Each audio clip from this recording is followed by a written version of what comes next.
মনে পড়ে ছোট্টবেলার সেই দিনের কথা, যখন ছোট ছিলাম, বড়শি নিয়ে মাছ ধরে বেড়াতাম, সময় পেলে খেলাধুলা করতাম। আমার তো খুব মনে পড়ে। আপনাদের কি মনে পড়ে অবশ্যই কমেন্ট করে জানাবেন। সত্যি স্মৃতিগুলো মনে পড়লে চোখের কোণা দিয়ে একদম পানি বেয়ে পড়ে। আজ অনেক বড় হয়ে গেছি, মনে পড়ে সেই ছোট্টবেলার দিনের কথা, যখন পাখির ধরার জন্য অনেক চেষ্টা করতাম, পাখির বাসা খুঁজতাম, এই গাছ ও গাছে উঠে বেড়াতাম, বিলে যেতাম, বিলে গিয়ে দেখতাম যে কোনো বক পাখি পাওয়া যায় কিনা। সত্যি এই দৃশ্যগুলো চোখের সামনে এখনো ভেসে ওঠে, সেই অতীতের স্মৃতিগুলো। শাপলা তোলার জন্য চলে যেতাম বিলের ধারে, কত সুন্দর শাপলা ফুল ফুটে থাকতো, সেগুলো তুলে আনতাম, খেলা করতাম, নৌকা দিয়ে ঘুরে বেড়াতাম।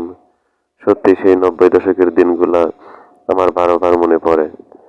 আর সেই স্মৃতিগুলো মাঝে মাঝে বুকের ভেতরে, মনের ভিতরে জেগে ওঠে। যখন এই ধরনের ভিডিওগুলো সামনে আসে, তখন সত্যি আমার কাছে সেই ছোটবেলা দিনের কথাগুলো অনেক মনে পড়ে। তো আপনাদের যদি ভিডিওটি ভালো লাগে, অবশ্যই লাইক এবং কমেন্ট করবেন। যারা গ্রামের ভিডিও ভালোবাসেন, তারা অবশ্যই সাপোর্ট করবেন। দেখুন, আমি আমার চ্যানেলে নিয়মিত গ্রামের বিভিন্ন বিচিত্র তুলে ধরি। তো